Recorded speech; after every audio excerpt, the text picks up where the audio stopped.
बिस्मिल्लाहिर्रहमानिर्रहीम। Legal opinion में भलीकार आऊं आहियां इरफान महबूब। अॼु के लीगल ओपिनियन में पाण ॻाल्हि ॿोल कंदासीं डोमेस्टिक वायलेंस जी। डोमेस्टिक वायलेंस के पाण सवली सिंधीअ में या सवली ॿोलीअ में घरेलू झड़नि झटनि या घरनि में जेके तशदुद थियनि था, आया उहे औरतुनि ते थींदा हुजनि या ॿारनि ते थींदा हुजनि या वरी मर्दनि ते थींदा हुजनि, उन ते ॻाल्हाईंदासीं। ऐं डोमेस्टिक वायलेंस इहो कानून कॾहिं आयो, इन जी ज़रूरत छो पेश आई, कहिड़ा कहिड़ा मामला आहिनि जेके डोमेस्टिक वायलेंस जे ज़मरे में अचनि था, इन जो तदारुक कीअं थींदो, ऐं इन मामले खां जेकर को माण्हू मुतासिर हुजे त उहो पंहिंजी दांह फ़रियाद खणी काॾे वेंदो, अदालतुनि वटि कहिड़ा अख़्तियार आहिनि इन मामले ते, कहिड़ा ऑर्डर पास थी सघनि था, सज़ाऊं केतिरियूं आहिनि, ऐं इन सां रिलेटेड ओवरऑल जेके मामला आहिनि उन्हनि बाबति तव्हांखे आगाही ॾींदासीं। असांखे स्टूडियो में जॉइन कयो आहे इरफान मलिक साहब, पाण एडवोकेट आहिनि हाई कोर्ट जा, गॾोगॾु सिंध लीगल एड सोसाइटी जा कानूनी सलाहकार भी आहिनि। इरफान मलिक साहब, तव्हांजी वॾी महिरबानी, तव्हां असांखे वक़्तु ॾिनो। शुरूआत कयूं पाण सिंध डोमेस्टिक वायलेंस एक्ट आहे जेको,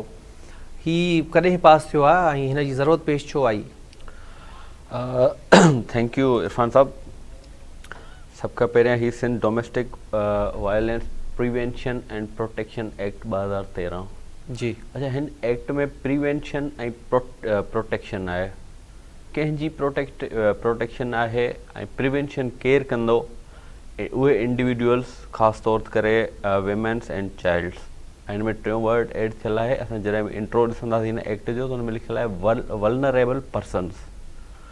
इन्हनि जी अगरि कोई बि घर में कंहिंसां तशदुद थो थिए, मारपीट थी थिए, त उन जे लाइ असां वटि हिकिड़ो प्रॉपर प्रोसीजर आहे, प्रॉपर लॉ मौजूदु आहे, जंहिंखे असां domestic violence act prevention and protection act 2013 चऊं था।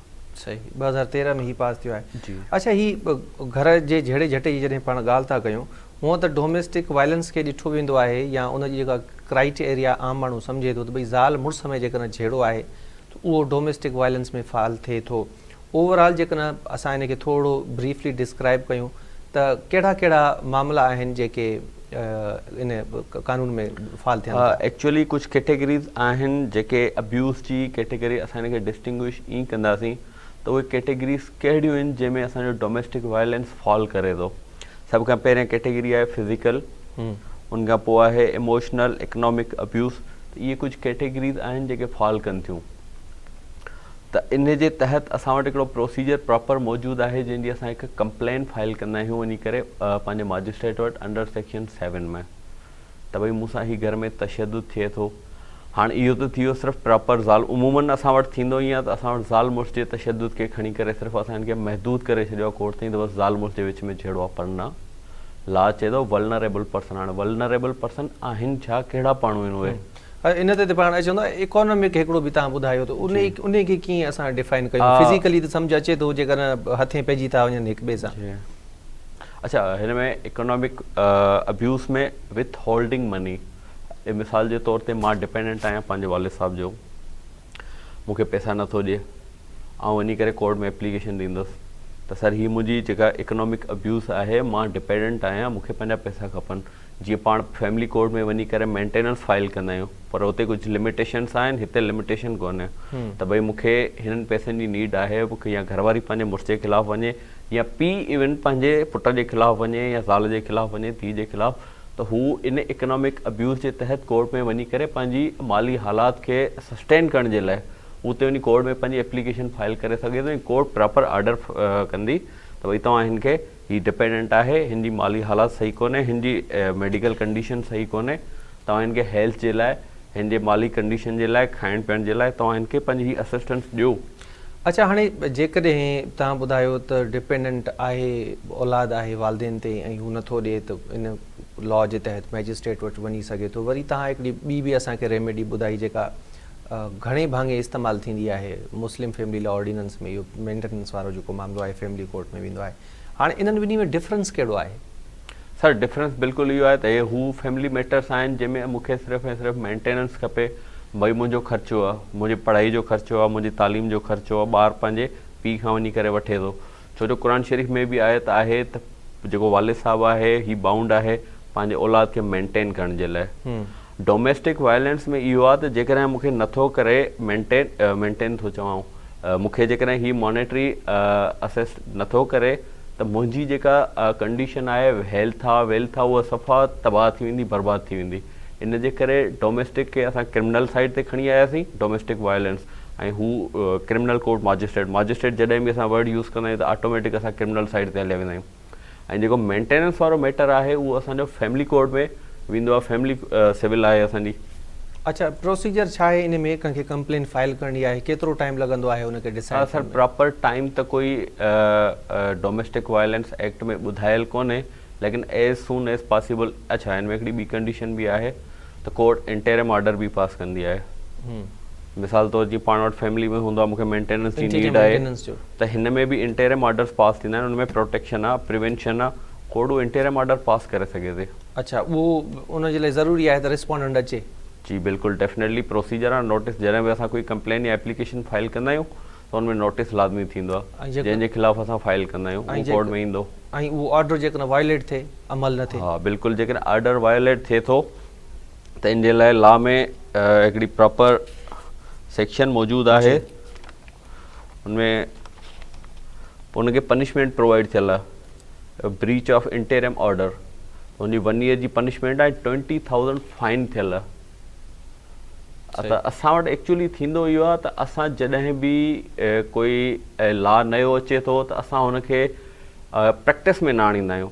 जीअं मां पहिरियां ॻाल्हि करे वियुसि त असां वटि हींअर उमूमन जेको डोमेस्टिक वायलेंस एक्ट आहे, भई ज़ाल मुड़ुस ते तशदुद कयो या मुड़ुस घरवारी ते, उमूमन थींदो आहे ईअं, असां सिर्फ़ु हिनखे हिते महदूद करे छॾियो आहे। पर हिन वटि जेको डोमेस्टिक वायलेंस एक्ट आहे हीउ थोरो वाइड वास्ट आहे, पर असां सिर्फ़ु महदूद करे छॾियो आहे हिनखे इन शइ ताईं, असां हुन में नथा वञूं।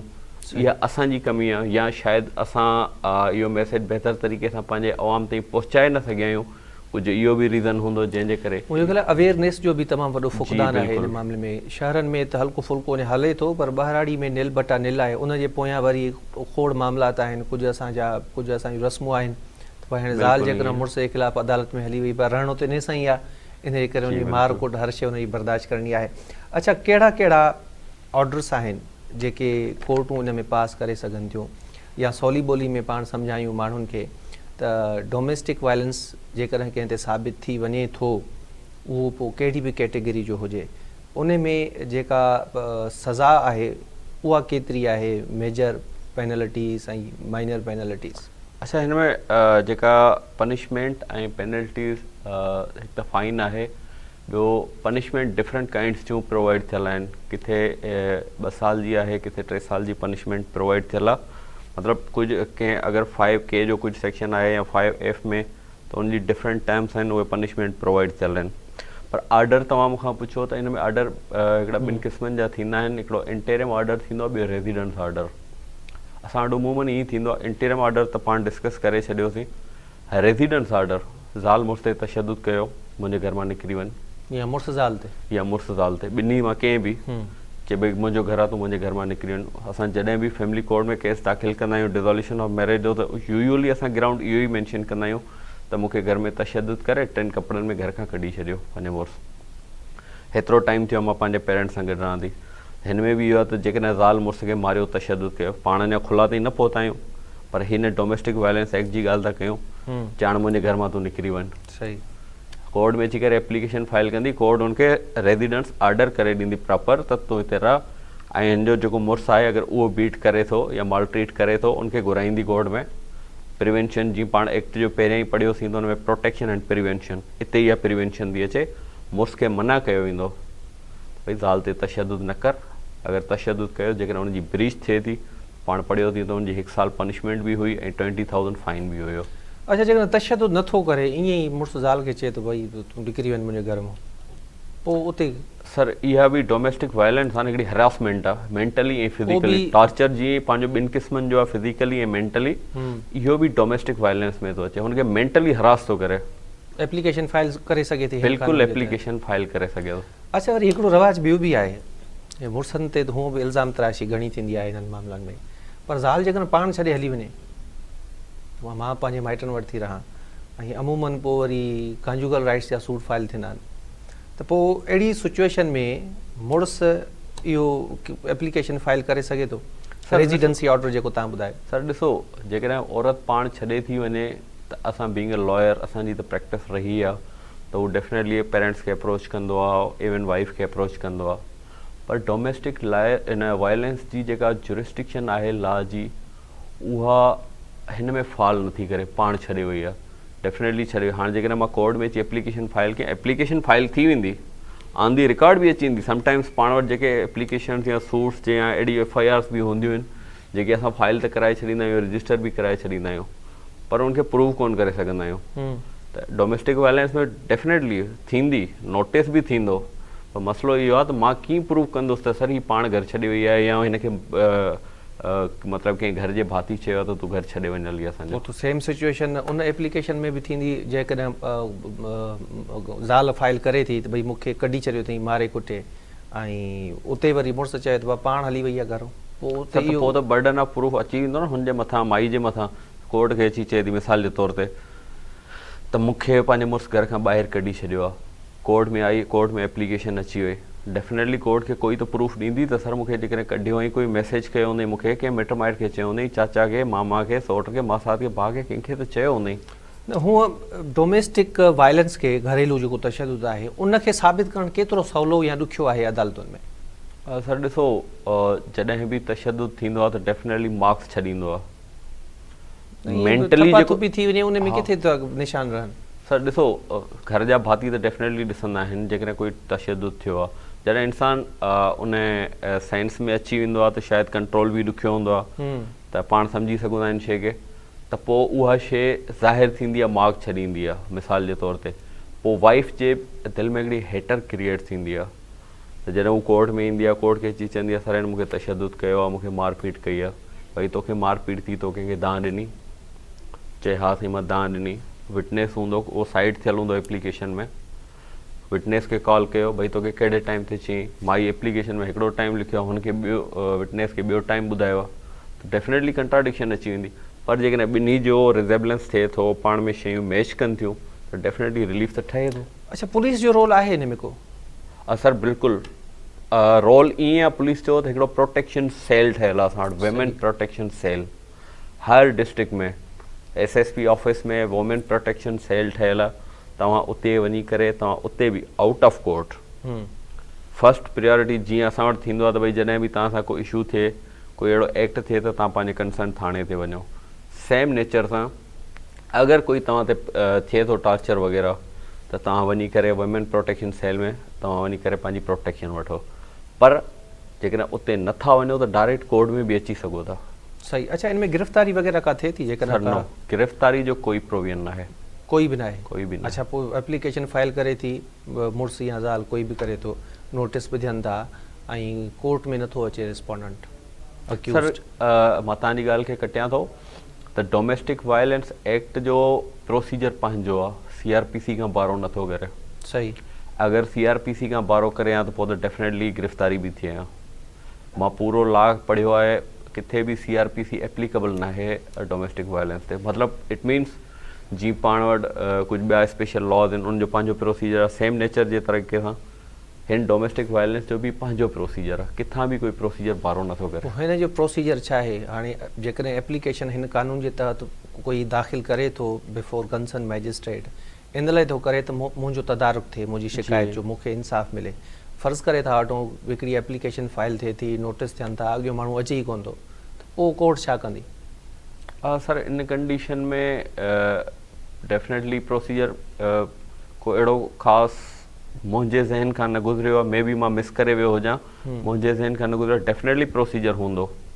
सही। मां खां मे बी मथां मिस थी वियो हुजे। लीगल ओपिनियन में ॻाल्हि ॿोल जो सिलसिलो नाज़रीन जारी रखंदासीं, पर हिते नंढड़ी साई जो वक़्तु थियो आहे, ब्रेक वठूं था, ब्रेक खां पोइ वापसि ईंदासीं ऐं डोमेस्टिक वायलेंस सां लाॻापियल जेके मामला आहिनि उन बाबति तव्हांखे आगाही ॾींदासीं। Stay with us.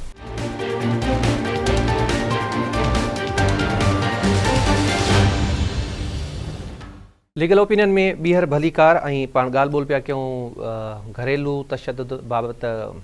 सिंध में जेका कानून साज़ी थियल आहे, इरफान मलिक साहब पाण हाई कोर्ट जा वकील आहिनि ऐं लीगल एड सोसाइटी में कानूनी सलाहकार आहिनि, स्टूडियो में जॉइन कयो अथनि। अच्छा मलिक साहब, घरनि में ॿारनि ते बि तशदुद थींदो आहे ऐं हू तशदुद वालदेन ई कंदा आहिनि, उन सूरत में ही लॉ एक्सरसाइज थिए थो? सर बिल्कुलु लॉ एक्सरसाइज थिए थो। Domestic violence protection and prevention act 2013 उनमें क्लियर लिखियलु आहे, जेको इंट्रोडक्शन हूंदो आहे त ही लॉ जेको एप्लीकेबल आहे वो स्पेशली फॉर वेमेन चाइल्ड। उनखां पोइ थर्ड जेको आहे पाण जेको हिकिड़ो टाइम डिस्कस कयोसीं वल्नरेबल पीपल जेके पर्सन आहिनि, त चाइल्ड जो बि डेफिनेटली ऐं इवन उनमें पंहिंजे लॉ में प्रोवाइड थियल आहे त उनमें टेम्पररी कस्टडी बि कोर्ट ग्रांट कंदी आहे। जीअं पाण वटि हिते आहे टेम्पररी कस्टडी, अगरि कंहिं ॿार ते तशदुद थिए थो त जेकॾहिं हींअर अञा ताईं इहो इन घर में रहे थो त मे बी अञा वधीक उनखे तशदुद थिए, बहितर इहो आहे त कोर्ट टेम्पररी कस्टडी कंहिं अहिड़ी सेफ जॻह ते करे छॾींदी आहे, या कोई एप्लीकेशन खणी थो अचे कोर्ट में चए थो सर टेम्पररी कस्टडी मूंखे जेको चाचो आहे मामो आहे भाउ आहे, जेसीं ताईं वञी फाइनली पाण डिसाइड करायूं। हाणे थींदो ईअं आहे त अमूमन कस्टडी त हिकिड़ी पाण वटि court guardian and ward act में बि असां वठंदा आहियूं, हिते बि टेम्पररी कस्टडी आहे। त इन में सिंपल डिफरेंस इहो आहे त guardian and ward court act जेका आहे उहा प्रॉपर कस्टडी ॾींदी आहे, ऐं जेका आहे डोमेस्टिक वायलेंस एक्ट में जेका पाण कस्टडी वठूं था उहा टेम्पररी कस्टडी आहे। जीअं फॉर एग्ज़ाम्पल पाण हिकिड़ो एग्ज़ाम्पल वठूं त कॾहिं कॾहिं असां 100 CRPC जी बि एप्लीकेशन फाइल कंदा आहियूं त भई उनखे प्रोड्यूस करायो, कोर्ट में अचे 491 बि लॻाईंदा आहियूं। अच्छा, हुन सां रिलेटेड हिकिड़ो ॿियो प्रोविजन बि आहे CRPC जो 552 CRPC। अगरि कोई अंडर 18 ईयर्स फीमेल आहे, उहो एबडक्टेड आहे त उनखे प्रोड्यूस कराईंदो आहे, पर उहो पावर सिर्फ़ु सेशन जज जो हूंदो आहे। त सेम नेचर सां प्रॉपर कस्टडी असां वठंदा आहियूं गार्जियन एंड वार्ड एक्ट में, ऐं हीअ आहे टेम्पररी कस्टडी जंहिं ॿार ते तशदुद थियो आहे, जेसीं ताईं फ़िलहालु असांखे हिनखे सेफ कस्टडी में रखूं या सेफ जॻह ते रखूं, जेसीं ताईं वञी प्रॉपर कोर्ट मां गार्जियन एंड वार्ड वारी कोर्ट मां हिन जी असां प्रॉपर कस्टडी वठूं। अच्छा, हाणे ही मैजिस्ट्रेट इन कानून तहत जेके बि ऑर्डर करे थो उन जे ख़िलाफ़ रेमेडी? सर बिल्कुलु रेमेडी आहे, अपील आहे, अपील प्रोवाइड थियल आहे, ऐं उहा विदिन 30 डेज़ अपील फाइल करणी आहे after passing of the order. उहा किथे अपील थींदी? सर उहा अपील डिस्ट्रिक्ट कोर्ट में थींदी, सेशन जज वटि, डिस्ट्रिक्ट न बल्कि सेशन जज वटि, छो जो डिस्ट्रिक्ट जज अगरि पाण चवंदासीं त उहो सिविल साइड हलियो वेंदो, सेशन जज वटि थींदी, ऐं सेशन जज खे विदिन 60 डेज़ उहा अपील डिसाइड करणी आहे। सही, अपील जो फ़ैसिलो ॾिनल आहे, ट्रायल जो टाइम न आहे ॾिनल, अपील जो टाइम ॾिनल आहे, अपील जो टाइम प्रोवाइड थियल आहे। अच्छा, उतां वरी अॻिते हाई कोर्ट वञी सघे थो? सर डेफिनेटली अगरि उन मां एग्री नथो करे त पोइ हिन में कोई हाई कोर्ट जो प्रोविजन न आहे, त जॾहिं बि असां वटि कोई हाई कोर्ट जो प्रोविजन न हूंदो आहे प्रोवाइड थियल त असां उनजी रिट पिटीशन खणी वेंदा आहियूं। 199 में असां जी बिल्कुलु हलिया वेंदा आहियूं। अच्छा, उन खां अलावा बि खोड़ सारा मामला हूंदा आहिनि। हिकु त तमामु घणो ॾुखियो आहे इन मामले खे फैमिली लॉ खां अलॻि करणु, छो जो इन में जीअं तव्हां कैटेगरियूं ॿुधायूं, 3 कैटेगरियूं तव्हां ॿुधायो, अञा जेकॾहिं पाण इनखे डिफाइन कयूं घरेलू तशदुद खे, जीअं तव्हां कस्टडी जो हिकिड़ो फ़र्क़ु ॿुधायो त कहिड़ी सूरत में मैजिस्ट्रेट कस्टडी ॾेई सघे थो under Sindh domestic violence act 2013 वारो, ईअं ई वरी तव्हां असांखे ॿुधाए वियो त मेंटेनेंस वग़ैरह जेकॾहिं आहे त उनजो कीअं करे सघिजे थो। हाणे जेकॾहिं मेंटेनेंस वारा बि इन में ऑर्डर इंटीरियम या फाइनल पास थियनि था, उहे कीअं डिफरेंट आहिनि उनजी मुस्लिम फैमिली लॉ ऑर्डिनेंस था जेका मेंटेनेंस वारो केस असां फाइल कयूं था उनजी भेट में? सर ॾिसो, डोमेस्टिक वायलेंस जॾहिं बि असांजे साम्हूं ईंदो त असांजे ज़हन में ऑटोमेटिक इहा शइ थींदी त हीअ स्पेशल लॉ आहे डोमेस्टिक वायलेंस, ऐं फैमिली लॉ असां उनखे सिविल जो लॉ ई चवंदा आहियूं, हिकिड़ो सिविल लॉ जो पार्ट आहे फैमिली लॉ। त मेंटेनेंस जो ऑर्डर डेफिनेटली तव्हां जीअं चयो त उन में ऑर्डर थींदो आहे इंटरिम ऑर्डर, मेंटेनेंस जो त फैमिली एक्ट में बि थींदो आहे, जेको पाण वटि थींदो आहे। कोर्ट में आयो अगरि कोई कंहिं अची सूट फाइल कयो, सर जेसीं ताईं सूट फाइनल डिसाइड थिए त असांखे इंटरिम मेंटेनेंस अलाउ करे ॾियो, कोर्ट ॾिसंदी आहे त हा वाकई प्रॉपर एंड जस्ट आहे त मां मेंटेनेंस ग्रांट कयां त उहो मेंटेनेंस ग्रांट करे छॾींदो आहे। उनखां पोइ जॾहिं फाइनली डिसाइड थींदो आहे त इंटरिम ऑर्डर जेको आहे उहो फाइनल ऑर्डर में मतिलबु अची वेंदो आहे ऐं फाइनल ऑर्डर थी वेंदो आहे त हाणे असां मेंटेनेंस हेतिरो मुक़ररु कयो आहे। सही।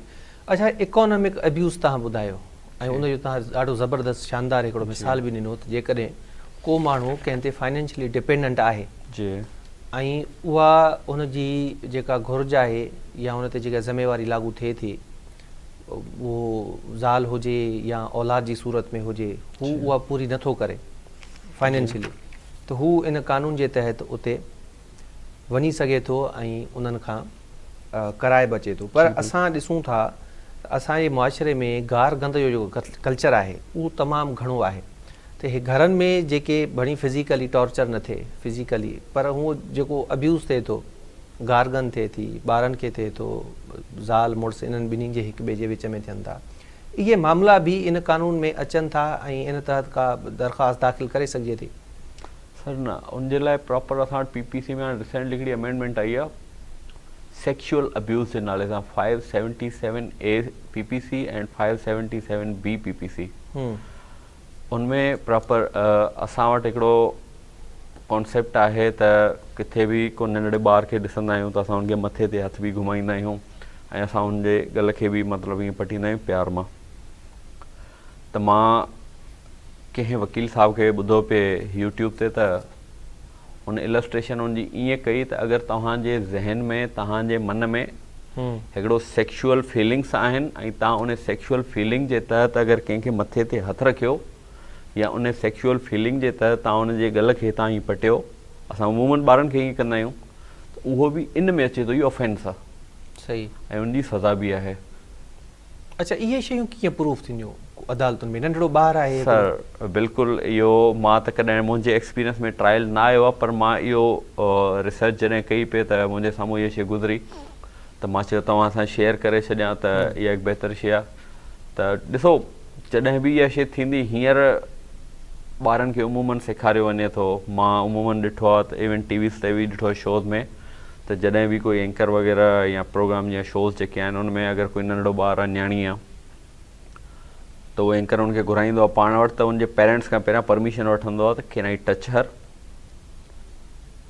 गुड टच ऐं बैड टच हींअर ॿारनि खे शुरू खां ई सेखारियो थो वञे त गुड टच कहिड़ी आहे, बैड टच कहिड़ी आहे। सही। त ॿारनि में हींअर शऊर आहे, ॿार पाण वञी था ॿुधाइनि। जीअं पाण वटि कानूनी शहादत आर्डर में आहे त जेको माइनर आहे उहो कॉम्पिटेंट विटनेस कोन्हे। सही। पर जेकॾहिं रेशनल आंसर ॾेई सघे थो, उनखां वेहारे करे कोर्ट में, मुंहिंजे साम्हूं हिकिड़ो मैटर अहिड़ो थियो हुयो, उहो जज साहब उनखां कोर्ट में 10 सालनि या 11 सालनि जो माइनर हुयो, उनजे साम्हूं उनजे वालिद साहब जो मर्डर थियो हुयो। जज साहब घुरायो उनखे पंहिंजे भरिसां चेयर ते घुरायो, चए बेटा मां केरु आहियां? जी सर तव्हां जज आहियो। जी असां किथे वेठा आहियूं? जी सर कोर्ट में वेठा आहियूं। अहिड़े टाइप जा कुझु उनखां सवाल कया ऐं उहे क्वेश्चन्स पार्ट ऑफ एविडेंस हुया।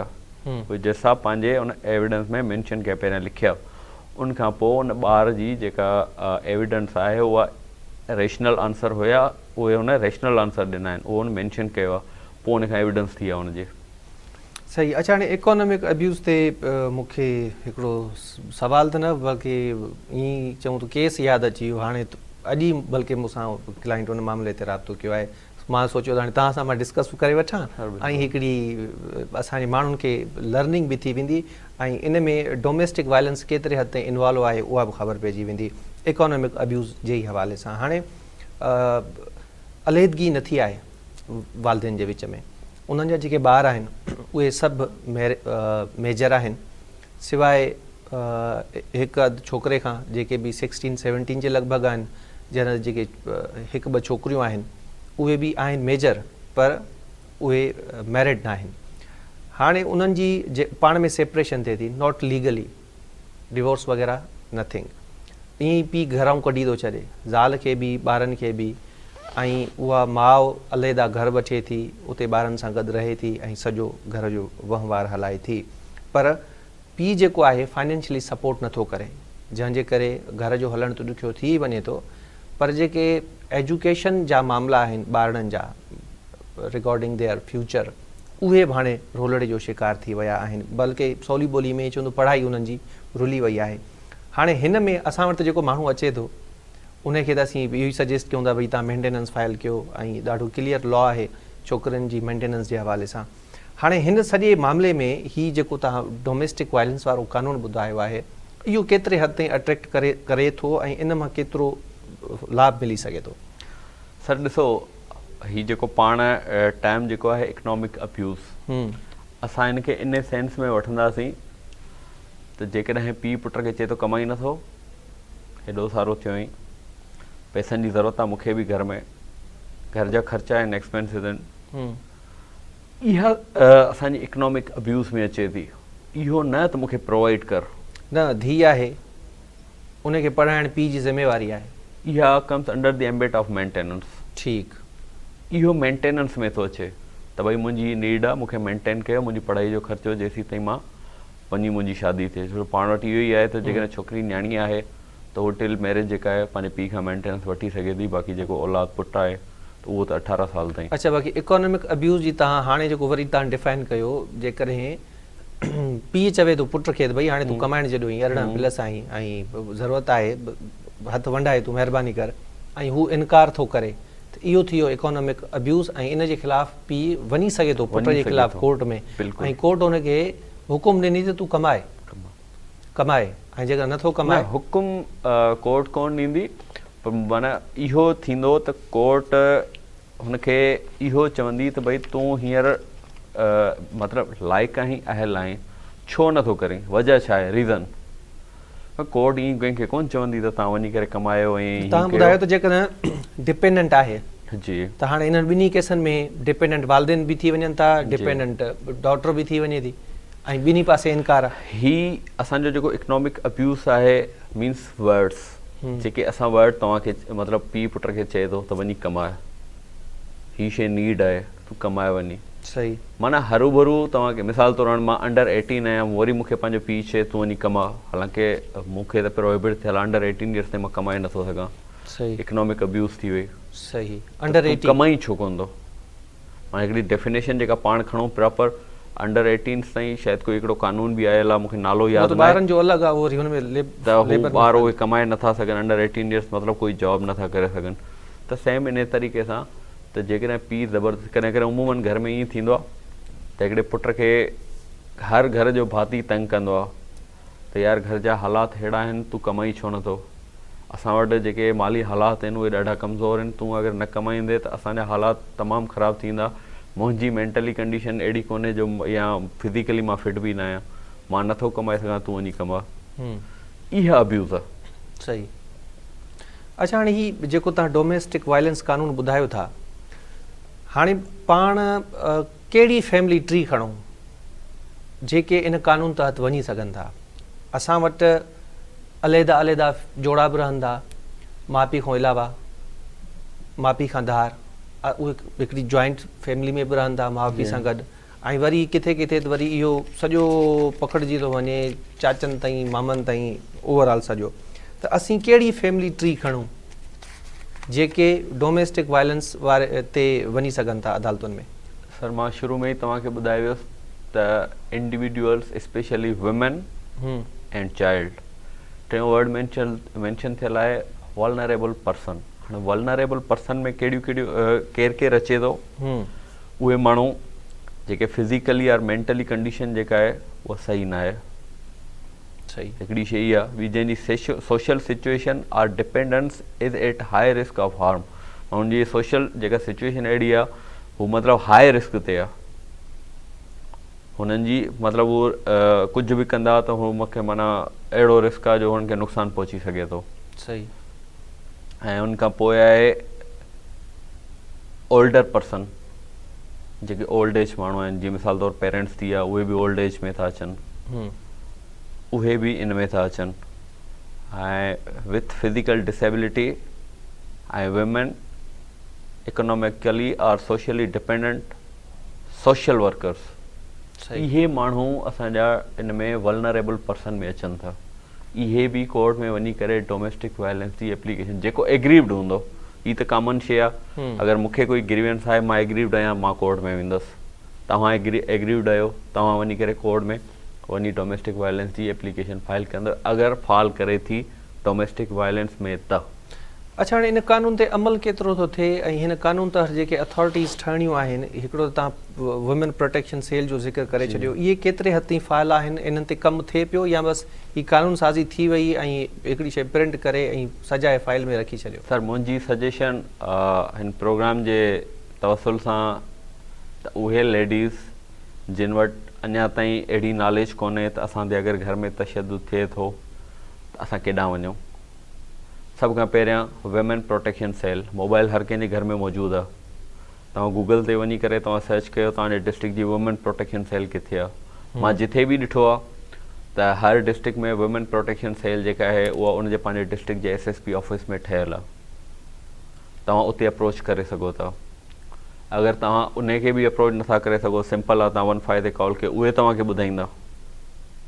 या असांजो इदारो आहे Sindh legal advisory call centre, तव्हां उन नंबर ते कॉल करे असां तव्हांखे गाइड कंदासीं त तव्हांखे केॾांहुं वञणु खपे, तव्हांखे छा करणु खपे। सही।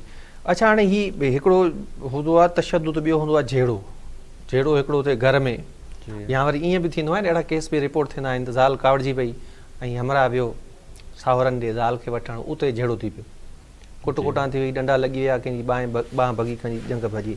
हाणे उहो त हिकिड़ो सेपरेशन लॉ आहे PPC जेको एक्सरसाइज़ थींदो, या उते बि ही कानून हरकत में ईंदो, या इन ते वञी सघे थो? सर, जॾहिं बि जहिड़ो थींदो, धकु लॻंदो, रतु वहंदो, PPC फील्ड में अची वेंदो। सही। बाक़ी जेको फैमिली डिस्प्यूट आहे, मुड़ुसु पंहिंजी ज़ाल खे वठणु वियो, उहो इशू सेपरेट हूंदो। बाक़ी जेको जहिड़ो थियो उनजी त डेफिनेटली FIR ई थींदी, उहो मैटर रिपोर्ट थींदो कंसर्न थाणे ते। ठीकु आहे। बाक़ी डोमेस्टिक वायलेंस में कंहिं बि क़िस्म जी FIR न थींदी आहे, इन में पुलिस जी कंहिं बि क़िस्म जी का इन्वॉल्वमेंट कोन्हे का। वञी सघिजे थो वुमेन प्रोटेक्शन सेल ते, ऐं सेकेंडली असीं कोर्ट में डायरेक्ट एप्लीकेशन फाइल करे सघूं था। पर जेकॾहिं अफेक्टिव मुतासिर मर्द हुजे, उहो काॾे वञे? उहो बि वञे डोमेस्टिक वायलेंस आहे न, अगरि वुमेन प्रोटेक्शन सेल ते वञे उहो? सर, बिल्कुलु वञी सघे थो, फ्रॉम वुमेन प्रोटेक्शन वठी सघे थो, वुमेन जे ख़िलाफ़ वठी सघे थो। असां इन सेंस में खे खणंदासीं त लाज़मी न आहे त सिर्फ़ु वुमेन वञी सघे थी, मर्द बि वञी सघे थो, त मूंखे प्रोटेक्शन खपे। छो जो प्रोटेक्शन ॿिन्ही जे लाइ आहे न, स्पेशली वर्ड त खणी वुमेन मैंशन थी वियो त भई वुमेन प्रोटेक्शन, छो जो ज़्यादातर प्रायोरिटी असां वटि मुआशरे में औरत खे, वुमेन खे ॾिनी वेंदी आहे। असांखे कोई एतिराज़ु कोन्हे त वुमेन खे छो एतिरी प्रायोरिटी आहे, नो डाउट भले हुजे, पर जेकॾहिं मर्द खे कोई इशू आहे, हू एग्रीव आहे, त हू बि वञी सघे थो। ठीकु आहे। इरफान मलिक साहिबु, तव्हांजी वॾी महिरबानी, तव्हां असांखे वक़्तु ॾिनो। ऐं इन सां ई लीगल ओपिनियन जो वक़्तु पंहिंजी पुॼाणी ते पियो अचे। उमेदु कयूं था त अॼोको प्रोग्राम अव्हां लाइ ज़रूरु लाभाइदो साबित थियो हूंदो। इनशाअल्लाह अॻिए हफ़्ते वरी हिकु नई टॉपिक ऐं नए महिमान सां गॾु हाज़िर थींदासीं। तेसीं ताईं इजाज़त, अल्लाह ने के पाक।